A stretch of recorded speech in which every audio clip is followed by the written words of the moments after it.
जय श्रीमन्नारायण। हर हर महादेव। नमश्चंडिकायै। समाज दो प्रकार से चलता है। समाज को आप आंतरिक और बाह्य दृष्टि से देखें तो समाज जो वर्तमान में जिस प्रकार से हमें चलता हुआ दिख रहा है वो दो प्रकार का है। दो प्रकार का समाज कैसे है? एक तो वह जो कानून के अनुसार चलता है। कानून कैसा? जो कानून बनाने वाले चाहते हैं कि कानून ऐसा बने, कानून ऐसा हो, और कानून बनाने वाले लोगों की जो कानून बनाने के पीछे वृत्ति और मंशा होती है वो उनकी अपनी है, उनकी निजी है, मौलिक है, या कहीं से फंड लेकर कहीं से किसी नैरेटिव और एजेंडा के आधार पर उन्होंने वो किसी और को लाभुक बनाने के लिए वो कानून बनाया है। ये विचार करना बड़ा आवश्यक होता है और आज का समाज इससे त्रस्त है। कानून बनाने वाले व्यक्ति के मन में उस कानून के ड्राफ्टिंग को लेकर, उसकी परियोजना को लेकर, उसकी तैयारी को लेकर समाज के लोगों का हित है या फिर कहीं और किसी तृतीय पक्ष का हित वह सोचकर चल रहा है, उसको कोई लाभ पहुंचाने की मंशा से वह कानून बनाया जा रहा है, या अन्य लोगों के द्वारा दबाव में वह कानून बनाया जा रहा है, इसकी समीक्षा करना बहुत आवश्यक है। और दूसरा तरीका क्या है? समाज को कैसे चलना चाहिए। एक तरीका है समाज किस कानून के आधार पर चल रहा है। समाज का जो संचालन है वो समाज कानून के अनुसार चल रहा है या समाज को कैसा होना चाहिए, कैसा चलना चाहिए। अब समाज को कैसा चलना चाहिए, इसमें कई बार कानून की परिभाषा और कानून की अपेक्षाएं टकराती हैं। कानून वो चाहता नहीं कि हो, किंतु समाज चाहता है कि हो। अब इसमें दो पहलू होते हैं। हो सकता है कानून सही हो और समाज गलत, या हो सकता है समाज सही हो और कानून गलत। लेकिन समाज सही है, इस बात को सिद्ध करने के लिए पहले यह बताना पड़ेगा कि कानून गलत है तो क्यों है, और कानून के बनाने वाले में, कानून को लागू करने वाले में क्या इतनी उदारता है कि वो उस कानून को गलत मानकर अपनी गलती स्वीकार करे। कानून गलत मतलब क्या? कानून का बनाने वाला व्यक्ति गलत। तो क्या उसमें वह इतनी उदारता है कि उस बात को वह स्वीकार करे, उस बात को वह समझे और इस उदारता के साथ अपनी गलती को सुधारे? बहुत कम ऐसा होता है। सामान्यतया जब तक कानून बनाने वाले के मन में या कानून लागू करवाने वाले के मन में अपने हितों का क्षय न दिखे, अपनी हानि न दिखे, समाज के माध्यम से उसमें यह भय जागृत न हो, तब तक वो कानून बदलेगा नहीं। चाहे अच्छे मामले में हो, चाहे बुरे मामले में हो, चाहे समाज वहां सही हो या गलत हो, किंतु कानून सामान्यतया कानून निर्माता अपने हितों को ध्यान में रखकर बनाते हैं। कम से कम भारत के सामाजिक परिप्रेक्ष्य में तो ऐसा ही है। क्योंकि अगर समाज को कैसा होना चाहिए इसके आधार पर कानून बनाए जाएंगे तो कानून बनाने वालों की मनमानी, कानून लागू करवाने वालों की मनमानी समाज के ऊपर थोपी नहीं जा सकेगी। उस समाज से वो अपना मनमाना लाभ नहीं ले पाएंगे। इसीलिए कानून बनाने वाले ये दिखाते हैं कि हम सबों के हित के लिए ये काम कर रहे हैं, लेकिन उसमें हित कितना होता है इसको आप आधुनिक न्यायपालिका, आधुनिक प्रशासन, आधुनिक संसद इत्यादि की व्यवहारगत परिणामभूत स्थितियों से समझ सकते हैं। कल हमने एक वक्तव्य निर्गत किया था स्वामी राघवाचार्य जी के विरुद्ध। रामभद्राचार्य के एक शिष्य राम प्रकाश अवस्थी या क्या नाम है, उसने अपने अधिवक्ता दिनेश उपाध्याय के माध्यम से एक नोटिस भिजवाई थी। हमने दिनेश उपाध्याय को ही माध्यम बनाकर अपना कथन दिया था। क्योंकि नोटिस उनके माध्यम से आई थी तो वो अपने जो मुवक्किल हैं उनके मुख हैं, वक्ता तो है नहीं, अधिवक्ता हैं। तो अधिवक्ता किसके द्वारा वक्ता के रूप में अधिकृत किया गया है? अवस्थी जी के द्वारा। तो अवस्थी जो कहना चाहते हैं वही बात उपाध्याय के मुख से निकल रही है। भारत में क्या होता है, एक बहुत ही विचित्र या अघोषित कहें या घोषित कहें, ये तो विधि विशेषज्ञ बताएंगे, किंतु वकीलों के लिए दंड का प्रावधान नहीं है। ये होना चाहिए। वकीलों के लिए भी और जजों के लिए भी वैसे ही दंड का प्रावधान होना चाहिए जैसा कि एक सामान्य नागरिक के लिए होता है। इम्पीचमेंट इसीलिए यहां पर लाया गया, ये जो नियम है कि इम्पीचमेंट होगा, चाहे बार उसमें मार्शल करेगी या जो भी होगा, वो इसीलिए है ताकि हम चाहे जो फैसला लिख दें, चाहे जिसकी भी पैरवी कर दें, हम अपने आप को बचा कर रखें। जैसा हमने कहा, कानून बनाने वाले अपने हित को ध्यान में रखते हैं, न कि जिस पर वो कानून लागू हो रहा है उसके हित को ध्यान में रखते हैं। ठीक है। भारत की न्यायपालिका के विचित्र और हास्यास्पद बहुत से ऐसे वक्तव्य आपको सुनने को मिलेंगे जो एक सामान्य प्रज्ञा से भी देखने पर अन्यायपूर्ण या अविवेकपूर्ण लगते हैं, किंतु क्या उस विषय में पुनर्विचार करने का औदार्य न्यायपालिका दिखाती है? नहीं। इसका कारण, इसका परिणाम एक और होता है कि इतने सारे मामले लंबित पाए जाते हैं, इतने सारे केस पेंडिंग हैं कि वो एक प्रकार से न केवल बोझ बल्कि पूरी न्यायिक प्रक्रिया को एक थकाऊ और अमानवीय प्रणाली के रूप में परिवर्तित करते जा रही है ये व्यवस्था, ये स्थिति। अब जो अपराधी है या जो निर्दोष है ये तो बाद में तय होगा। मतलब चलो अभी हमने मान लो किसी के विरुद्ध शिकायत की या किसी व्यक्ति ने हमारे विरुद्ध शिकायत की, तो हम अपने आप को निर्दोष मान रहे हैं या सामने वाला अपने आप को निर्दोष मान रहा है? अपराधी भी अपने आप को निर्दोष मानता है, या अगर अपराधी भी मानता है तो कम से कम अपने आप को दंड से बचाना चाहता है, तभी दोनों पक्ष वहां वाद विवाद करेंगे न्यायपालिका में। किंतु यह ध्यातव्य विषय है कि कोर्ट जो फैसला देगी वो बाद में देगी। उस फैसले में जज का विवेक कितना है, जज का स्वार्थ कितना है, जज ने उन साक्ष्यों को कैसे समझा है, या जज के सामने वो साक्ष्य कैसे प्रस्तुत किए गए हैं, या प्रस्तुतिकरण से पहले उन साक्ष्यों के साथ क्या क्या हुआ है, सकारात्मक या नकारात्मक छेड़छाड़, ये सब बहुत कुछ मामले ध्यान में रखे जाते हैं। ऐसा नहीं कह सकते कि उस गद्दी पर जो बैठ गया जज बनकर वो पूर्णतया विवेकवान हो गया या निस्वार्थ हो गया, बिल्कुल नहीं। हम चाहे मुंह पर कितना भी योर ऑनर और योर लॉर्डशिप और लॉर्ड काउंसिल कहें, लेकिन यह सत्य है कि कई मामलों में उस गद्दे पर बैठे हुए व्यक्ति का विवेक उस कटघरे में खड़े व्यक्ति के विवेक से नीचे भी होता है या हो सकता है, इसकी संभावना से हम मना नहीं कर सकते। उस गद्दे पर बैठना आपको ज्ञानी, प्रबुद्ध या निष्पक्ष या साहसी या निर्लोभी नहीं बनाता है, ये एक व्यावहारिक तथ्य है। तो ऐसी स्थिति में अपने विवेक के द्वारा या अविवेक के द्वारा लिखी गई एक पंक्ति से सामने वाले के पूरे जीवन को हम प्रभावित कर सकते हैं, नकारात्मक या सकारात्मक रूप से, इसकी पूरी संभावना रहती है। अधिवक्ता कभी आपको यह नहीं कहते कि आप ये केस नहीं जीतेंगे। हाँ, अगर कोई कह दे रहा है तो भैया वो बहुत ही अच्छा काम कर रहा है। सामान्यतया कोई भी अधिवक्ता हो वो आपको यही आश्वासन देता है कि आप यह केस जीतेंगे, और आप नहीं जीतेंगे तो हम जितवाएंगे, चाहे उसके लिए हमको बाय हुक एंड क्रुक किसी भी मीडियम का आश्रय लेना पड़े।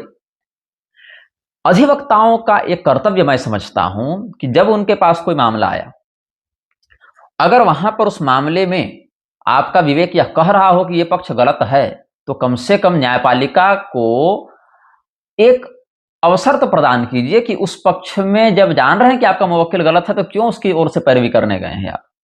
हाँ, कानून आपको पैरवी करने का लाइसेंस देता है और उसको पैरवी करवाने का अधिकार देता है, ये एक अलग बात है। लेकिन क्या यहां पर केवल एक व्यवहारगत दृष्टि से देखें, न कि लिखित कानून की दृष्टि से, क्योंकि कानून का लिखा जाना और कानून के लिखे जाने के पीछे की भावना को प्रकाशित करना, ये दोनों अलग बातें होती हैं। The words and the meaning behind the words, दोनों को ध्यान में रखेंगे आप ना। तो जब आप जान रहे हैं कि ये व्यक्ति किस भावना से केस करना चाहता है, या इसके केस में और कौन कौन से ऐसे बिंदु हैं जिससे हम ही फंस सकते हैं, या इस घटना के पीछे कहीं ना कहीं हमारे पक्ष की भी उत्प्रेरणा रही है, इसके कारण अमुक घटना घटित हुई है, तो अगर इन बातों को अधिवक्ता ध्यान में रखेंगे तो बहुत सारे मामले अदालत पहुंचने से पहले ही निपट जाएंगे, या कम से कम प्रक्रिया उतनी जटिल नहीं होगी, उतने झूठ को ही सच या सच को ही झूठ बनाने का षड्यंत्र नहीं किया जाएगा। ये कम से कम इतना होना चाहिए अधिवक्ताओं के जीवन में। लेकिन दुर्भाग्य से भारत की जो न्याय प्रणाली है उसमें अधिवक्ता हो, चाहे पेशकार हो, चाहे न्यायाधीश हो, चाहे निर्णयाधीश हो, चाहे जांच आयुक्त हो, चाहे जो भी इस प्रकार के हो, थाना से लेकर एक हवलदार से लेकर और सीजेआई तक की यह जो पूरी प्रणाली है, हवलदार से लेकर सीजेआई तक को उसका नंगा सत्य पता है, जिसको हम कई बार व्यक्त करते रहते हैं। तो अभी क्या हुआ, स्वामी राघवाचार्य जी को नोटिस मिली। स्वामी राघवाचार्य जी से हमने स्वयं वार्ता की थी 3:20 में, कल दोपहर में, अपराह्न में, और उन्होंने ही मेरे व्हाट्सएप पर वो नोटिस भी भेजी। हमने मांगी कि जरा मैं देखूं क्या लिखा हुआ है, तो मैंने मांगी उनसे, उन्होंने भेजी, हमने पढ़ा। पढ़ने के बाद हमने वक्तव्य निर्गत किया।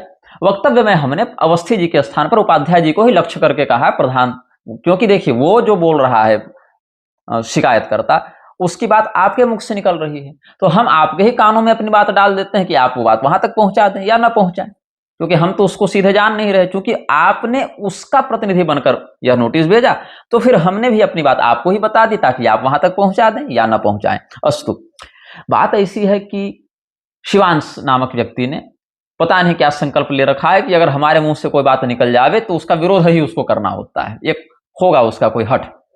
तो उसने कह दिया कि नहीं, ये तो असामाजिक तत्वों की चाल है, ऐसा कोई नोटिस भेजा ही नहीं गया है। हमने फिर 8 बजे रात को स्वामी राघवाचार्य जी से फोन में बात की पुष्टि के लिए कि आपसे 3 बजे जो बात हुई थी ये तो ऐसा कह रहा है। बोले नहीं, गलत बात है, नोटिस आई, हमने आपको भेजा है सारी बात। और आज यह समाचार हमको पढ़ने को मिला पत्रिका न्यूज में कि ज्योतिष पीठ के शंकराचार्य स्वामी अभिमुक्तेश्वरानंद जी को भी उसी शिकायतकर्ता के माध्यम से नोटिस नहीं बल्कि कोर्ट का समन भेजा गया है, कहें तो, कि आप इतने तारीख को उपस्थित हो इस मानहानि मामले में, रामभद्राचार्य वाले प्रकरण में।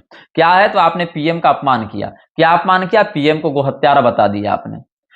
पहली बात ऐसी है, सुन लो, मैं अभिमुक्तेश्वरानंद जी का वकील तो हूं नहीं, उनके वकील हैं ब्रह्मर्षि, मैं ब्रह्मर्षि नहीं हूं। पीएन मिश्रा देख लेंगे, वो अपना देख लेंगे। लेकिन शास्त्र की जहां तक बात है, शास्त्र की वक्तुमर्हति राजा राष्ट्र कृतम पापम, ये हमारा शास्त्रीय संविधान कहता है, अम्बेडकर का नहीं, मनु महाराज का या श्री रामचंद्र जी का, जो हिंदू धर्म का संविधान है, वो कहता है राजा राष्ट्र कृतम पापम, राजा अपने राष्ट्र में हो रहे पाप का उत्तरदायी होता है अगर उसको रोकने का प्रयास वो न करे।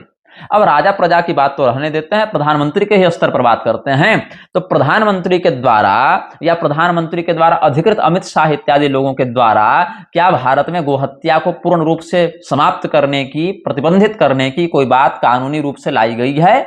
नहीं लाई गई है मेरी जानकारी में। और यहां तक कि मध्य प्रदेश में जहां भाजपा की वर्तमान में सरकार है, वहां तो सुनने में आ रहा है कि टैक्स फ्री कर दिया गया है गोमांस को, ऐसी भी बातें समाचार में सुनने को मिली थी। या गोवा, मणिपुर इत्यादि अलग अलग स्थानों में तो गोमांस को सस्ता करने की वकालत यही भाजपा करती दिखती है। तो क्या यहां पर प्रधानमंत्री के गद्दी पर बैठे हुए व्यक्ति को गो हत्या का दोषी माना जाएगा या गो संरक्षण का उत्तरदायी माना जाएगा? बताओ। तुम कानून बना रहे हो, तुम्हारे द्वारा संचालित राज्य सरकारों में इस प्रकार की विसंगति देखने को मिलती है। अपितु जो लोग इस प्रकार के अधर्म में लिप्त हैं उनसे तुम्हारी पार्टी चंदा भी ले रही है। तो हम तुमको क्या कहें, गोपालक कहें कि गो हत्यारा कहें? और अगर इतना विवेक शिकायतकर्ता के पास नहीं है, या ये सामान्य सी समझ जो है, इस बात को समझने का विवेक या समझने में रुचि अगर उन न्यायिक संस्थाओं में नहीं है, तो फिर हम क्या कह दें? तुम्हारे कहने पर हम कहें कि आप ही गोपाल, आप ही गोविंद, आप ही सबसे बड़े गोसेवक, गोभक्त, गोसेवकों, गोरक्षकों को गुंडा कहने वाला व्यक्ति, और जिसके माध्यम से कभी गोरक्षा के लिए इस प्रकार का कोई ठोस कदम नहीं उठाया गया, जबकि इस गद्दे पर बैठने से पहले जो गोरक्षा के लिए बहुत बोला करता था, हम उस व्यक्ति को क्या कहें? तुम्हारे आंखों में, तुम्हारे कानों में, तुम्हारी वाणी में अगर लकवा मार गया हो भैया, तो हमारे में तो मारा नहीं है। हम तो जो देख रहे हैं, जो अनुभव कर रहे हैं, वही बात हम कह रहे हैं। और वही बात कहने के लिए तुमको जब बुरी लगे तुम्हारी बात, तो प्रधानमंत्री नरेंद्र मोदी तो रामभद्राचार्य के मित्र हैं, तो रामभद्राचार्य ने कभी अपने मोदी जी, मित्र जी को क्यों नहीं कहा कि आप इस प्रकार से मध्य प्रदेश में क्यों करवा रहे हैं, या पूरे राष्ट्र में इस प्रकार से क्यों बातें चल रही हैं? अपितु मोहन भागवत ने तो यहां तक बयान दिया था, वो वीडियो रिकॉर्डिंग मेरे पास है, कि गोमांस तुम्हारे बगल में कोई बैठकर खा रहा हो तो समरसता, भाईचारा के लिए तुमको सहन करना चाहिए, हार्मनी के लिए बीफ खाना चाहिए। ये किसने कहा? मोहन भागवत ने। तो यह किसी गोहत्यारे की वाणी हो सकती है कि किसी गोसेवक की वाणी हो सकती है? बताओ हमें। तो ये विशुद्ध रूप से रामभद्राचार्य के और उनके लोगों के द्वारा अपने राजनैतिक और न्यायिक परिचयों का दुरुपयोग है। ये विशुद्ध रूप से एक ऐसी अघोषित गुंडागर्दी है जिसमें अपने परिचयों का प्रयोग करके एक सत्य वक्ता के सत्य वचन को दबाने का या विकृत रूप से उसको प्रताड़ित करने का षड्यंत्र है। इसमें द्वारका के शंकराचार्य जी, स्वामी सदानंद सरस्वती जी का एक पत्र रामभद्राचार्य के आलोक में एक जारी हुआ था, मैं वो पढ़कर आपको सुनाता हूं। वो पत्र है 25 तारीख का, जहां तक मैं देख पा रहा हूं। मैं उस पत्र की फोटो लगाने का प्रयास करूंगा एडिटिंग में, आप देख लें। हालांकि इस वीडियो के रिकॉर्डिंग तक वो पत्र मुझे द्वारका शंकराचार्य जी के आधिकारिक सोशल मीडिया पर नहीं देखने को मिला है। इसका कारण क्या है वो नहीं जानता मैं तो, लेकिन पश्चिमामनाय श्री द्वारका शारदा पीठम से ये पत्र निर्गत हुआ है। पत्र के अंत में लिखा गया है, पूज्यपाद अनंत श्री विभूषित पश्चिमामनाय सामवेदीय द्वारका शारदा पीठाधीश्वर श्रीमद जगतगुरु शंकराचार्य स्वामी श्री सदानंद सरस्वती जी महाराज श्री की आज्ञा से ब्रह्मचारी ब्रह्म विद्यानंद 25/9/2025 आश्विन शुक्ल तृतीया गुरुवार को यह पत्र निर्गत किया गया है। मैं आपको अक्षरशः पढ़कर सुनाता हूं। मेरे बोलने की गति शीघ्र है, नहीं तो वीडियो लंबा हो जाएगा। आपको पढ़ने का मन हो तो वीडियो पॉज करके जहां वो फोटो दिखेगा आप पढ़ लेंगे। शंका, क्या आद्य शंकराचार्य जी के भाष्य के कारण केरल में धर्मांतरण में वृद्धि हुई? अच्छा, मैं बता दूं कि इस पत्र में जितने बिंदु हैं उन सभी बिंदुओं पर हम चर्चा 1 महीने पहले ही अपने वीडियो में कर चुके हैं। तो इस पत्र को मैं जब पढ़ूंगा तो शीघ्रता से अगर कोई बात समझने में आपको समस्या हो तो उस वीडियो को भी आप देख लेंगे। 1 महीने पहले जो हमने शूद्रों के कान में पिघला शीशा डालने वाली बात वाले शीर्षक के साथ जो वीडियो बनाया था उसमें आप सुन लेंगे तो ये सारे बिंदु आपको अच्छे से समझ में आ जाएंगे। खैर, तो शंका, क्या आद्य शंकराचार्य जी के भाष्य के कारण केरल में धर्मांतरण में वृद्धि हुई? रामभद्राचार्य के वक्तव्य का समाधान। ब्रह्मसूत्र के अपसूत्राधिकरण के में चतुर्थ वर्ण के व्यक्ति को वेदाध्ययन पूर्वक ज्ञान प्राप्ति का अनधिकारी बताया गया है। वेद पढ़ने का अधिकार केवल द्विजों को है, अन्य को नहीं, परंतु परमात्मा की प्राप्ति में सबका अधिकार है। उसी अधिकरण के अंत में भगवान शंकराचार्य जी कहते हैं कि येषां पुनः पूर्वकृत संस्कार वशाद विदुर धर्म व्याध प्रभृति नाम ज्ञानोत्पत्तिस्तेषां न शक्यते फल प्राप्ति प्रतिषिद्धुम ज्ञानस्यैवान्तिक फलत्वात् श्रावये चतुरो वर्णान इति चेतिहास पुराणाधिगमे चातुर्वर्णस्याधिकार स्मरणात्। अर्थात परंतु विदुर धर्म व्याध आदि जिनको पूर्व कर्म के संस्कारों से ज्ञान उत्पन्न हुआ था उनके लिए फल प्राप्ति का निषेध नहीं किया जा सकता, क्योंकि ज्ञान अव्यभिचारित फल उत्पन्न करता है। चारों वर्णों को सुनाए, इस प्रकार स्मृति वचन इतिहास और पुराण का ज्ञान प्राप्त करने में चारों वर्णों का अधिकार बतलाती है। इससे सिद्ध होता है कि ज्ञान प्राप्ति से किसी भी वर्ण जाति के व्यक्ति को वंचित रखने का आदेश शास्त्र नहीं देते। हाँ, उसके प्रणाली में भेद जरूर है, ये हमने आपको अलग से बता दिया। आदि शंकराचार्य जी आज से 2500 वर्ष पूर्व हुए केरल आदि में धर्मांतरण पिछले कुछ वर्षों में तीव्र गति से बढ़ा है। तो आदि शंकराचार्य जी या उनके भाष्य को इसका दोषी कैसे माना जा सकता है? अच्छा, रामभद्राचार्य ने एक बात और कही थी कि शायद 90 या 95% जनसंख्या वहां ईसाई बन गई, जबकि ऐसा नहीं है। आधी जनसंख्या हिंदुओं की है और बाकी आधे में मुसलमान, ईसाई और शेष अन्य है केरल में, जहां तक पिछली जनगणना की बात है और मेरी जहां तक जानकारी है। तो आधी जनसंख्या जहां हिंदुओं की है वहां 90-95% लोगों को ईसाई बता देना और उसके लिए आदि शंकराचार्य जी के भाष्य को दोषी बताना, यह स्पष्ट रूप से रामभद्राचार्य की अनभिज्ञता और आदि शंकराचार्य जी के प्रति उनके मन की घृणा का द्योतक है। अब आगे देखिए, बिंदु ध्यान दीजिएगा। आदि शंकराचार्य जी ने तो स्वयं तत्कालीन धर्मांतरण पर प्रभावी रोक लगाई थी और लाखों नास्तिकों को पुनः सनातन धर्मी बनाया था। ब्रह्मसूत्र के अपसूत्राधिकरण में चतुर्थ वर्ण के लोगों के लिए वेदाध्ययन करने पर कुछ कठोर बात कही गई है, वह शंकराचार्य जी की स्वयं की नहीं है। उन्होंने तो केवल वेदव्यास जी के सूत्रों का स्पष्टीकरण किया है। वेदव्यास जी ने भी ब्रह्मसूत्रों की रचना वेद स्मृति के तात्पर्य को स्पष्ट करने के लिए ही की है। आदि शंकराचार्य जी ने भी श्रुति स्मृति आदि का उदाहरण दिया है, न कि स्वयं का स्वतंत्र मत प्रकट किया है। वे तो स्वयं ज्ञान और ज्ञानी के पूजक थे। वे तो मनीषा पंचकम नामक स्तोत्र में कहते हैं कि जागृत स्वप्न सुसुप्ति सुस्फुटतरा या संविदुजृंभते या ब्रह्मादि पिपीलिकांत तनुषु प्रोता जगत साक्षिणी सैवाहम न च दृश्य वस्त्विति दृढ़ प्रज्ञापि यस्यास्ति चेत चांडालोस्तु सतुद्विजोस्तु गुरुरित्येषा मनीषा मम। जो चेतना जागृत स्वप्न सुसुप्ति आदि तीनों अवस्थाओं में सम्यक ज्ञान को प्रकट करती है, जो चैतन्य विष्णु शिव आदि देवताओं में स्फुरित हो रहा है, वही चैतन्य चींटी आदि क्षुद्र जंतुओं तक में स्फुरित है। इस प्रकार जिस दृढ़ बुद्धि पुरुष की दृष्टि में संपूर्ण विश्व आत्म रूप से प्रकाशित हो रहा हो, वह चाहे ब्राह्मण हो अथवा चांडाल हो, वह मेरे लिए वंदनीय है। यह मेरी दृढ़ निष्ठा है। अर्थात मैं चैतन्य हूं, यह दृश्य जगत चैतन्य नहीं। ऐसी जिसकी ऐसी बुद्धि और निष्ठा है, वह भले चांडाल ही क्यों न हो, वह मेरा गुरु है। ब्रह्मैवाहमिदं जगच्च सकलं चिन्मात्र विस्तारितं सर्वं चैतद विद्यया त्रिगुणया अशेषम मया कल्पितम त्रिगुणयाशेषम मया कल्पितम इत्थम यस्य दृढ़ा मतिः सुखतरे नित्ये परे निर्मले चांडालोस्तु सतुद्विजोस्तु गुरुरित्येषा मनीषा मम। मैं ब्रह्म ही हूं, चेतन मात्र से व्याप्त यह समस्त जगत भी ब्रह्म ही है। समस्त दृश्य जाल मेरे द्वारा त्रिगुणमयी विद्या से कल्पित है। मैं सुखी सत्य निर्मल पर ब्रह्म रूप हूं, जिसकी ऐसी दृढ़ बुद्धि है, वह चांडाल हो या द्विज मेरा गुरु है। ज्ञानी व्यक्ति चाहे जन्म से चांडाल हो या श्रेष्ठ ब्राह्मण हो, यह गुरु है, ऐसा मेरा मत है। इतने उदारवादी अद्वैतवादी आचार्य के विषय में यह कहना कि उनके भाष्य के एक अंश के कारण भारत में धर्मांतरण हो रहा है, यह कथन अत्यंत कुत्सित बुद्धि की उपज है। ऐसे आदि शंकराचार्य जी के सामने जो चांडाल थे वो भी साक्षात महादेव जी ही थे, वो कोई लोक चांडाल नहीं था। फिर भी धर्मांतरण के अनेक कारण हैं। यह एक विदेशी षड्यंत्र है जो कि पूरे एशिया में व्याप्त है और जिसका सबसे अधिक असर भारत में दिखाई दे रहा है, और आप इस षड्यंत्र का श्रेय आदि शंकराचार्य को दे रहे हैं। यह आपकी सन्निपात जोर से दूषित बुद्धि का प्रभाव है। स्वयं रामानंदाचार्य ने अपने आनंद भाष्य में अपसूत्राधिकरण में यही लिखा है। अब रामानंदाचार्य जी ने आनंद भाष्य लिखा या भगवदाचार्य ने लिखा, ये वही बहस का समीक्षा का विषय है, जिस पर हम बाद में ग्रंथ लिखेंगे। थोड़ा समयाभाव अभी चल रहा है, लेकिन लिखेंगे। लेकिन अगर रामानंद संप्रदाय के ही वर्तमान लोगों के मत को मानते हुए हम यह कहें दुर्जनतोष न्यायादि से कि आनंद भाष्य रामानंदाचार्य जी की ही रचना है, तो भी आदि शंकराचार्य जी ने जो लिखा वही इन्होंने भी लिखा। तो स्वयं रामानंदाचार्य ने अपने आनंद भाष्य में अपसूत्राधिकरण में वही लिखा है जो आद्य शंकर के भाष्य में लिखा है। क्या आपने पूर्ववर्ती आचार्य के भाष्य को नहीं पढ़ा? अब इसमें जो आनंद भाष्य का उद्धरण है वो हम अपने 1 महीना पहले वाले वीडियो में दे चुके हैं, वहां पूरा आप संदर्भ देख सकते हैं। अब आगे बिंदु देखिए, शास्त्र का आदेश मानना चाहिए, नहीं मानोगे तो दंड के पात्र बनोगे। अपराध के अभाव में दंड का अभाव स्वाभाविक है। अपराध की गंभीरता बताने के लिए और व्यक्ति अपराध न करें एक तरफ कठोर दंड का भय दिखाया जाता है। शत्रु के घर से निमंत्रण प्राप्त होने पर बालक जब अपनी माता से कहता है क्या मैं भोजन करने जाऊं, तब माता कहती है विषं भुंक्ष्व, अर्थात विष खा ले। तो यह अर्थवाद है। यह मां का उद्देश्य पुत्र को विष खिलाना नहीं अपितु शत्रु के घर भोजन करने से रोकना है। आद्य शंकर ने वेद स्मृतियों का ही उल्लेख किया है। ब्रह्मसूत्र तो व्यास जी की रचना है, व्यास जी की कृति का दोष आद्य शंकर पर कैसे?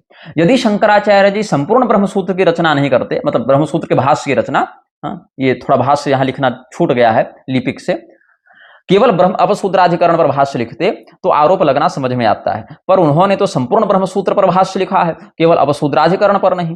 केरल में जितने हिंदू ईसाई बने हैं वे क्या अपसूत्राधिकरण का शांकर भाष्य पढ़कर ईसाई बने हैं या बिना पढ़े? यदि बिना पढ़े बने हैं तो इसमें शंकराचार्य जी का क्या दोष? और यदि कहो कि पढ़कर बने हैं तो जिन जिन लोगों ने वह भाष्य पढ़ा वे सभी ईसाई क्यों नहीं हो गए? केरल में जितने हिंदू हैं वो सब ईसाई क्यों नहीं हुए?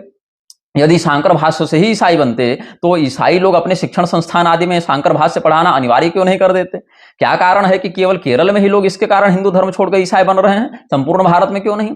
ब्रह्मसूत्र के प्रारंभिक अभ्यास भाष्य के अंत में शंकराचार्य जी लिखते हैं कि जितने भी उपनिषद हैं उन्हें जिन्हें वेदांत कहा जाता है उन सभी का एक ही प्रयोजन है, आत्मैकत्व प्रतिपत्ति, अर्थात आत्म रूप से सभी एक है इस बात को समझना। वे कहते हैं मैं अपने इस भाष्य में यही सिद्ध करूंगा कि किस प्रकार सभी उपनिषदों में इस आत्मैकत्व का प्रतिपादन किया गया है, और उन्होंने यही किया भी। क्या उन्होंने कहीं भी लिखा है कि मैं यह भाष्य इसलिए लिख रहा हूं कि लोग ईसाई बन जाएं? जगत गुरु कौन? आपका कहना है कि जो प्रस्थानत्रयी पर भाष्य लिखे वही जगत गुरु है। तो अभी अभी आपने किसी शिष्य को स्वयं जगत गुरु की उपाधि दी है, तो क्या उन्होंने भाष्यों की रचना की है? चतुष्पीठ के शंकराचार्य भाष्य करने में समर्थ थे और हैं भी, परंतु आदि गुरु भगवत्पाद आद्य शंकराचार्य जी का भाष्य उपलब्ध है, तो पुनः भाष्य करने की क्या आवश्यकता है? क्या गुरु के भाष्य में कोई न्यूनता है कि उसे हम पूर्ण करें? शंकराचार्य परंपरा एक अविच्छिन्न परंपरा है जो 2500 वर्षों से अनवरत चली आ रही है। शंकराचार्य जी से जोड़कर देखें, उनसे पूर्व के न भी देखें तो चतुष्पीठ अपनी आचार्य परंपरा के पोषक पीठ हैं। आदि शंकराचार्य और उनकी चतुष्पीठ शांकर परंपरा से दुराग्रह एवं अनायास देश है। इस मात्सर्य को लेकर आपको रामानंदाचार्य तो क्या साधु कहने में भी संकोच होता है। समस्त लोक का मंगल करने वाले आदि शंकराचार्य जी के पूरे चरित्र में आपको सिर्फ दोष ही दिखाई देता है, तो यह आसुर मत है। जिस आसुर मत का खंडन आदि शंकराचार्य ने किया वही आसुर मत आपके आप वर्तमान में पोषक हैं। सभी आचार्यों की निंदा करना स्वाभाविक है। यह पत्र रामभद्राचार्य एवं उनके समर्थकों के संज्ञान के लिए है। ये पूरा पत्र हमने आपको अक्षरशः पंक्तिबद्ध करके बता दिया, कहीं कहीं विश्लेषण भी कर दिया। अब आदि शंकराचार्य जी के प्रति जो दुर्भावना है, जो घृणा है रामभद्राचार्य की, वो बहुत पुरानी है। प्रश्नोत्तर मणिमाला से लेकर द्वारंकिमेकं नरकस्य नारी की पंक्ति को असंदर्भित करते हुए, अपसंदर्भित करते हुए रामभद्राचार्य ने आदि शंकराचार्य जी को नारी विरोधी बता दिया, जबकि उसी से ठीक पहले वाले श्लोक में अपने शरीर को भी, मनुष्य देह को भी नरक ही बताया गया है आदि शंकराचार्य जी के द्वारा। यहां पर दृष्टि नहीं जाती। अथवा भगवान कपिल के द्वारा वदंती ता निरयद्वारमस्य, इस प्रकार से जो देवहूति माता को, अपनी सगी मां को भगवान कपिल भागवत महापुराण में जहां पर स्त्री को नरक का द्वार बता रहे हैं, वहां पर ध्यान नहीं जाता रामभद्राचार्य का। 1.5 लाख पृष्ठ कंठस्थ हैं, वो पृष्ठ कंठस्थ करना भूल गए होंगे शायद, या जब उस पृष्ठ का समय आया होगा तो मोदी जी से मित्रता करने में लगे होंगे। तो बात ऐसी है कि वहां स्त्री को नरक का द्वार क्यों बताया जा रहा है? सन्यासी लोग, मुमुक्षु लोग, विरक्त लोग अगर स्त्रियों के प्रति आकृष्ट होंगे तो वो नरक जाएंगे। इसी से बचने के लिए कहा गया है। आज निर्विकल्पानंद को देखो, चाहे उधर चैतन्यानंद को देखो, क्या ये स्वयं को शांकर परंपरा से जुड़ा नहीं बताते हैं? बिल्कुल बताते हैं। लेकिन क्या इनके विषय में सार्वजनिक रूप से कई चारित्रिक दोष नहीं देखने को मिलते हैं? चैतन्यानंद का तो मामला ताजा ताजा अभी मीडिया पर चल रहा है। तब मीडिया वाले क्या कहेंगे? मीडिया वाले कहेंगे कि हिंदू धर्म के धर्मगुरु ने ऐसा किया। लेकिन जब आदि गुरु ने सतर्क किया द्वारंकिमेकं नरकस्य नारी लिखकर, तो वहां पर उस अनुशासन का पालन करने के बजाय लोग कहने लगते हैं कि ये तो नारी विरोधी थे, ये क्या कहते हैं, इसका अपमान तिरस्कार कर रहे हैं। मतलब जो गुरुजी ने कहा वो तुम मानोगे नहीं, उसके दुष्परिणाम का दोष तुम हिंदू धर्म पर लगाओगे और गुरुजी को कहोगे तुम नारी विरोधी थे।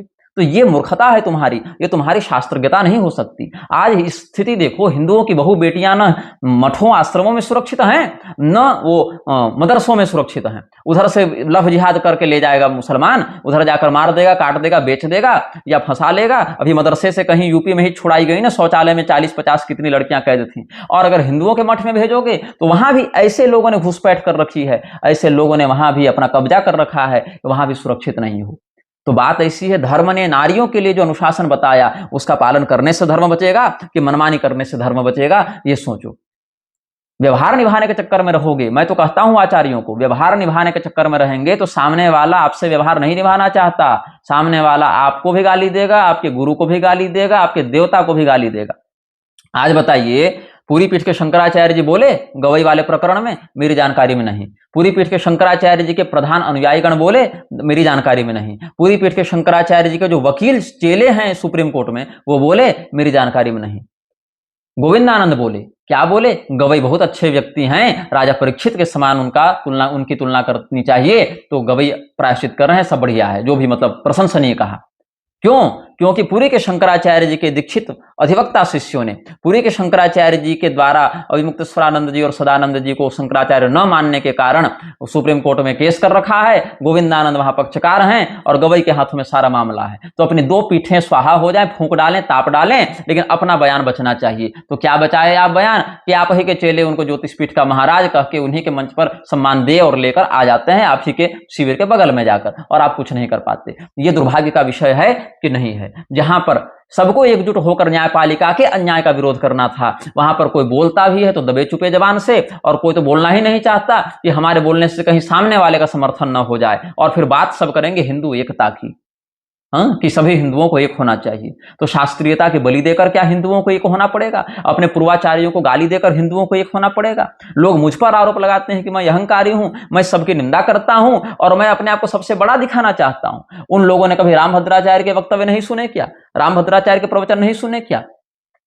हमने सदैव एक ही पक्ष रखा है, वो है धर्मशास्त्र का पक्ष। यदि आप उस धर्मशास्त्र के पक्ष की सीमा में मुझे दिखते हैं, मैं आपका सगा हूं, नहीं दिखते हैं तो आप रिक्शा चालक हो कि शंकराचार्य हो, भैया आप अपनी जगह रहिए, हमको आपसे कोई मतलब नहीं है। लेकिन अगर उस धर्म की जो अनुशासन मर्यादा में मुझे आपका व्यक्तित्व और आपका कथन दिखता है, फिर तो आप हमारे कितने भी बड़े शत्रु क्यों न हो किसी काल में, लेकिन उस बिंदु में हम आपका सम्मान करेंगे, आपका समर्थन करेंगे। प्रारंभ से हमने यही नीति अपनाकर चली है, इसीलिए किसी भी एक व्यक्ति के प्रति न आप मेरी अंधश्रद्धा देखेंगे और न उसका अंध विरोध देखेंगे। केवल शास्त्रीय परिसीमन की ही समीक्षा की भूमि पर हम उस व्यक्ति का आकलन करते हैं। अभी एक जो नया षड्यंत्र हिंदुओं के विरुद्ध चल रहा है, अभी देखो, जो पावर एक्सरसाइज होता है, पावर एक्सरसाइज का क्या होता है? कोरोना आया उस समय हम ये नहीं मानेंगे, वो नहीं मानेंगे, हालांकि जो मानना नहीं है वो तो नहीं मानना है, लेकिन ये दिखाने के लिए पत्थरबाजी करो, जानबूझकर थूको, जानबूझकर अपमानित करो, तिरस्कृत करो, संसाधनों का संहार करो। मुसलमानों ने किया कि नहीं किया? ईसाइयों ने किया कि नहीं किया? मिशनरियों ने कब्जा किया कि नहीं अनेक संसाधनों पर? और क्या बिगाड़ लिया न्यायपालिका ने उन लोगों का? क्या बिगाड़ लिया सरकार ने उन लोगों का? क्या बिगड़ गया उनका? समय समय पर पावर एक्सरसाइज। अभी पहलगाम वाले मुद्दे में देखो, पूरा देश पाकिस्तान के खिलाफ बोल रहा था, पाकिस्तान के खिलाफ बोल रहा है, लेकिन इस्लाम के खिलाफ नहीं बोल पा रहा है। क्यों? सरकार चाहती नहीं कि इस्लाम के खिलाफ बोला जाए, जबकि root cause of Pahalgam terror was Islam. अब क्या हुआ? ओवैसी तक ने कह दिया पाकिस्तान के साथ युद्ध होना चाहिए। यही होता है मोनोपोली नरेशन बिल्डिंग, नैरेटिव बनाना, इसी को कहते हैं। अब लोगों को लगा बहुत अच्छी बात है, बहुत अच्छी बात है। आज क्या हुआ? पहलगाम वाले लोगों के साथ जब वो ऑपरेशन सिंदूर इत्यादि किया गया, वहां भी जानबूझकर सरकार के द्वारा सोफिया को लाया गया ताकि लोगों में शत्रुबोध समाप्त किया जा सके, इनके ज्वार को समाप्त किया जा सके, उसको इस्लाम से ही बुझाया जा सके। कितने हिंदू वहां लड़ने गए, कितने वहां वीरगति को प्राप्त हुई, इसकी कोई गणना नहीं है। अधिकारी जो वहां प्रवचन देंगे, प्रवक्ता बनकर, वो मुसलमान होंगे। तो एक पॉलिटिकल यहां पर एजेंडा खेला, तुम्हारी लास्ट तक में पॉलिटिकल एजेंडा खेला जा रहा है। व्यापार नहीं करेंगे लेकिन खेल करेंगे, और खेल करेंगे, और खेल के नाम पर फिर पैसा बटोरेंगे और लोगों को मूर्ख बनाएंगे। और उसके बाद क्या? अभी नवरात्र के समय आई लव मोहम्मद वाला क्यों किया जा रहा है? ये पावर एक्सरसाइज है कि नहीं? अब अगर तुम उस बात को चुप रहकर सह लेते हो और उन उपद्रवियों को सह लेते हो, तो 2-4-10 हिंदू मरेंगे जैसे कि हर बार मरते हैं, और तुम रहोगे शांत, और जब शांत रहोगे तो उनका पावर एक्सरसाइज और सफल होगा। और अगर विरोध करोगे तो उसी का बहाना बनाकर करे हमारे धार्मिक चीजों में, धार्मिक तो नहीं मजहबी चीजों में हस्तक्षेप करते हो, आर्टिकल 14 देखो, आर्टिकल 21 देखो, ये सब करके आर्टिकल 25 देखो, ये सब कह के और फिर वही उपद्रव प्रारंभ कर देंगे। तो ये पावर एक्सरसाइज दशहरे के ही मध्य क्यों चुना गया है, नवरात्र के मध्य? और योगी आदित्यनाथ की सरकार लेकर आई है कानून की एफआईआर और केस मुकदमों से जाति हटाई जाएगी। अरे भाई, जाति के ही कारण तो सरोज सरगम ने देवी दुर्गा मैया के प्रति क्या क्या भद्रता नहीं कही थी। मैं तो कहता हूं तुम जाति जनगणना लेकर आए हो ना, तुम तो और अच्छे से अगर उसको चाहो तो लेकर आओ, किस जाति के लोगों में कितने अपराधी हैं, और किस जाति के लोग कितना टैक्स भर रहे हैं, और किस जाति के लोग टैक्स से कितना बेनिफिट पा रहे हैं, और इसका भी, और किस मजहब के लोग कितना टैक्स दे रहे हैं और कितना सरकार से टैक्स ले रहे हैं, और अपराध में उनकी कितनी हिस्सेदारी है, सबका एक विवरण दो। कहते हो ना, जिसकी जितनी संख्या भारी उसकी उतनी हिस्सेदारी, तो हिस्सेदारी लेने के लिए तो उसको पैसा भी देना पड़ेगा। ये सारे लोग क्या करते हैं, शूद्र वर्णों को भटकाकर, शूद्र वर्ण के लोगों को बहकाकर, उनके मन में गलत बातें भर के, और उन गलत बातों के आश्रय से फिर उनको विशेष करके ब्राह्मणों के विरुद्ध, कई बार क्षत्रिय और वैश्य के भी विरुद्ध, लेकिन बाद में ब्राह्मणों के विरुद्ध करके फिर माहौल खराब करते हैं। उनको पहले वहां से हटाकर बनाते हैं बौद्ध, और बौद्ध से बनाकर भटकाकर बनाते हैं ईसाई। तो कुल मिला के वो बौद्ध भी नहीं रहते हैं। जब किसी समाज की प्राकृतिक धारा को बदलकर अपना पॉलिटिकल एजेंडा घुसाने का प्रयास किया जाता है, तब तब ये सब उपद्रव होता है। अम्बेडकर को तो बड़ा मानते हो तुम। अम्बेडकर ने क्या कहा था, महिलाएं चुनाव लड़कर संसद और विधानसभा में जाएं। अम्बेडकर ने तो इसका विरोध किया था। तो तुम क्यों अम्बेडकर की उस बात को नहीं मानते हो, और क्यों महिला आरक्षण लेकर आ गए हो चुनाव में? यहाँ महिला बैठेगी चुनाव में, इलेक्शन लड़ेगी, और उस अप्राकृतिक परिवर्तन का क्या परिणाम हुआ? महिलाएं चुनाव जीत रही हैं। इक्का दुक्का अपवाद छोड़ दें तो जितने भी महिलाओं की सीट हैं उन पर उनके पुरुष पतियों का ही कब्जा है, पर पुरुषों का ही कब्जा है। चाहे सही प्रयोग करें चाहे गलत प्रयोग करें, सही तो करेंगे नहीं, ऐसे भारत की जो लोकतांत्रिक राजनीतिक प्रणाली है उस पर हमको पूरा भरोसा है। लेकिन फिर भी जो भीड़ चाल के कारण समाज की प्राकृतिक धारा के विरुद्ध जाकर कार्य करते हैं, उनको भीषण दुष्परिणाम होता है। स्त्रियों के स्थान पर उनके पति काम कर रहे हैं और घोटाला भी कर रहे हैं, और नाम क्या है, महिला सशक्तिकरण का। अरे भैया, जिसको सशक्तिक होना है, जिसकी स्वाभाविक रुचि है, वो वहां स्वयं जाएगी, स्वयं काम करेगी। लेकिन नहीं, वहां पर यह करना है। जब आरक्षण शुरू आया था तब जिन जातियों को आरक्षण से बाहर रखा गया था और जिन जातियों को आरक्षण मिला, वहां क्या कहा गया कि आरक्षण जिनको मिल रहा है उन पर शोषण हुआ, और जिनको आरक्षण नहीं मिला उन्होंने शोषण किया। तो जब एक बार सिद्ध हो गया कि शोषण करने वाले को आरक्षण नहीं मिला, शोषित होने वाले को आरक्षण मिला, तो फिर अचानक से उसमें नई नई जातियां कैसे घुसती जा रही हैं? अचानक से याद आया करे, नहीं हमारे ऊपर भी शोषण हुआ था, अरे हमने शोषण किया थोड़ी था, मेरे ऊपर हुआ था, तो फिर उसको डाल दो। केवल वोट बैंक को मैनिपुलेट करने के लिए इस प्रकार की बातें की जाती हैं। अब जबरदस्ती मंदिर के पुजारी की बहाली निकाल दिए हो तुम, हर जाति को वहां घुसा, वहां जाति तुमको देखना है। यहाँ कि अमुक जाति के लोग हमारे परिवार में हैं, अमुक जाति के लोग हमारे परिवार में हैं, ये सब मोदी जी कहते फिर रहे हैं कि नहीं? अलग अलग जातियों के नाम से प्रकोष्ठ बनाकर पॉलिटिकल पार्टी चल रही है कि नहीं? अलग अलग जातियों के नाम से अलग अलग फॉर्म की फीस निर्गत की जा रही है कि नहीं? अलग अलग जातियों के नाम से अलग अलग आरक्षण का कोटा बांटा जा रहा है कि नहीं? अलग अलग जातियों के नाम से स्कॉलरशिप बांटी जा रही है कि नहीं? अलग अलग जातियों के नाम से बहाली हो रही है कि नहीं? अलग अलग संस्थानों में हो रही है ना? तो केवल एफआईआर से जाति का नाम हटा देने से होगा? उस जाति की उस मानसिकता को कौन प्रभावित कर रहा है और उस प्रभाव के पीछे कौन सी शक्तियां कार्य कर रही हैं, इसको समझना आवश्यक है, तब अपराध नियंत्रित होगा। लेकिन हम केवल रिकॉर्ड हटा दें, उससे शत्रुबोध समाप्त होगा, जांच में समस्या होगी। कई बार तो केवल उस व्यक्ति, बताओ अब क्या होगा? जाति हटा दोगे तो क्या होगा? अमुक जगह पर दलित को घोड़ी नहीं चढ़ने दिया, सारे ब्राह्मण को गाली देने लगो, सारे ब्राह्मणों को लोग मारने लगे। जब बात पता चली कि अरे भैया जिसने घोड़ी नहीं चढ़ने दी वो तो ओबीसी था। लेकिन जाति का नाम हटा देने से क्या होगा कि जो भी कहीं को घटना हो उसका सारा आरोप ये लोग ब्राह्मणों पर लेकर आएंगे। इसका भीषण दुष्परिणाम होगा, जो आज तक ये लोग करते भी आ रहे हैं। ये सब सारे जो विदेशी फंडेड ईसाई मिशनरी और बौद्ध एजेंट्स हैं, ये सारे वहां पर सामाजिक विद्वेष फैलाने का काम करने लग जाएंगे। सुप्रीम कोर्ट का हाल तो और बुरा है। चामुंडेश्वरी मंदिर, सबरीमाला, ये सब तो सुप्रीम कोर्ट को अपने पुश्तैनी जमीन लगती होगी ना, कि हम चाहें तो जो कर दें। अभी चामुंडेश्वरी मंदिर में म्लेच्छों को मुख्य अतिथि बनाकर घुसवाने के लिए कौन आगे आ गई? सुप्रीम कोर्ट आ गई। आ गई ना, वहां सुप्रीम कोर्ट कैसे निर्णय देने पहुंच गई? ये सारा दोगलापन जो है, ये नेताओं का, न्यायपालिका का, विधायिका, कार्यपालिका, ये सबका केवल हिंदुओं के ऊपर ही लागू होता है। अकबर महान था, ये था, वो था, ये सारी बातें अपने निजी फंडेड एंड प्रोजेक्टेड नैरेटिव को हिंदुओं के जीवन में एकदम अंदर तक थोपने का विचार है। कोई स्वतंत्रता नहीं है ये। तुम्हारा परिवार कहाँ रहेगा, तुम क्या खाओगे, कितना भरोगे टैक्स, कितना कमाओगे, कहाँ तुमको नौकरी मिलेगी, तुमको कोर्स में क्या पढ़ना है, तुमको शादी किससे करनी है। अंतरजातीय विधवा विवाह करने पर पैसे दिए जा रहे हैं। गर्भपात कराओ, सब कराओ, व्यभिचार करो, कोई गैर कानूनी नहीं। पूरे समाज को एक मनोरोगी और यौन रोगी बनाने के लिए ये सारा प्रणाली तंत्र का कार्य चल रहा है। और क्या इसका दुष्परिणाम होगा? जाति का नाम एफआईआर से हटा देने से होगा कि हम उसके अंतर्गत जो विकृतियां चल रही हैं उसको समझ नहीं पाएंगे। कहीं कोई कांड हो, सीधे सवर्णों को गाली, सीधे ब्राह्मणों को गाली।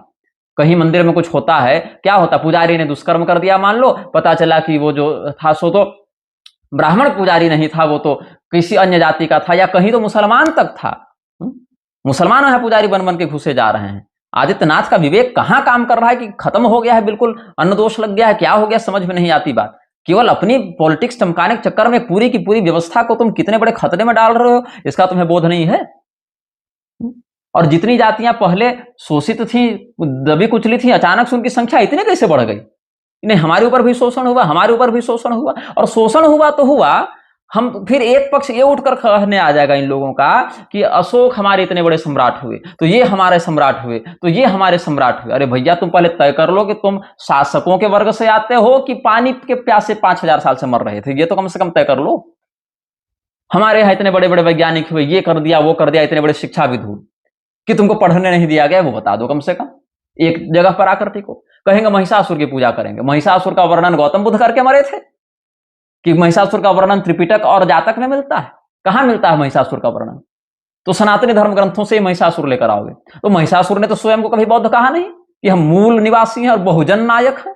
रावण ने तो कभी नहीं कहा, महिषासुर और हिरण्यकशिपु ने तो नहीं कहा। होलिका का वर्णन किस बौद्ध ग्रंथ में तुमको मिला है कि वो हिरण्यकशिपु की बहन थी और उसको ब्राह्मणों ने षड्यंत्र करके जलवा दिया? ये सारे फेक कहानियां अपने मन से गढ़ते हो, पात्र हमारे ग्रंथों से उठाते हो, और जो न पात्र जानता न कहानी जानता उसको इतना जहर मन में डाल दो, विदेशी पैसा लेकर इतना जहर मन में डाल दो कि वो कल्पना को ही तथ्य मानकर गाली बकने लगता है। और जब वो अपराध करे तो सीधे सीधे ब्राह्मणों पर आरोप लगा दो, एफआईआर से जाति का नाम हटा दो। ये हाल हो गया है इस देश में। अभी जो आई लव मोहम्मद का जो नारा ये लोग लगाकर चल रहे हैं, ये सारा का सारा जो पावर एक्सरसाइज नहीं है तो और क्या है? और ये पावर एक्सरसाइज करने का प्रोत्साहन कौन दे रहा है? आज संयोग नहीं प्रयोग है। ये मोदी जी क्यों नहीं कह रहे हैं? क्योंकि बिहार इलेक्शन सामने है। पूरा देश को मूर्ख समझ कर रखी है न्यायपालिका और संसद कि हम जो कह दें उसको सब लोग जी हुजूर कह के आंख बंद करके मान ले। आधा हम मूर्ख बनाएंगे, फिर वो आएगा भतीजा वो मूर्ख बनाएगा, फिर कॉलेजियम वाला कोई ससुर दामाद आएगा वो मूर्ख बनाएगा, बाप सांसद था उसका बेटा भी सांसद बनेगा वो भी मूर्ख बनाएगा। बस पूरा का पूरा हाईजेक करके सिस्टम को रखा हुआ इन लोगों ने। और जब आचार्यों की बात आती है तो आचार्यों के पास इतने बड़े बड़े चेले, वकील, नेता, मंत्री, अधिकारी जो आकर चरणों में दंडवत करते हैं, उनको ये सब नहीं अनुशासित कर सकते कि तुम आगे से दिखना मत मेरे मठ में जब तक ये काम नहीं करते हो। सारे लोग गलबहियां डाल रहे हैं, सारे लोग उन्हीं लोगों के साथ घुल मिलकर मिले हुए हैं। और हम लोग जब विरोध करेंगे तो कहा जाएगा तुम हिंदू एकता तोड़ रहे हो। और हिंदू क्या करने चल रहा है? गरबा खेलने में व्यस्त है, वो भी अश्लील कपड़ों के साथ और गर्भ निरोधक की गोलियां खा खाकर। और वहां भी मुसलमान घुसपैठ करके घुसे हुए हैं। ये हाल हो गया है हिंदुओं के पंडालों का, त्योहारों का, अश्लील गानों पर नाच हो रहा है और सामने भगवती की मूर्ति रखे हुए हैं। ये हाल हो गया है हिंदुओं का। तो इसीलिए मैं कहता हूं सभी आचार्यों को एक आदर्श अपनाना चाहिए, धर्मशास्त्र का आदर्श, संप्रदाय के आचार का आदर्श। आचार से भिन्न होंगे, आचार्यत्व आप में प्रतिष्ठित नहीं होगा। चाहे आप कानूनी नोटिस भेजते रहें, चाहे आप अपने पॉलिटिकल एजेंडा को वहां फीड करते रहें, जो सत्य है वो नहीं बदलेगा, जो तथ्य है वो नहीं बदलेगा। और सत्य बोला जाएगा, कोई दूसरा बोले ना बोले। हर व्यक्ति को स्वयं सत्य सापेक्ष होकर यथार्थ कथन कहना ही चाहिए, चाहे इसमें न्यायपालिका के गुर्दे में जलन हो, चाहे इसमें किसी जगत गुरु के गुर्दे में जलन हो। जय श्रीमन नारायण, हर हर महादेव, नमः चंडिका जय।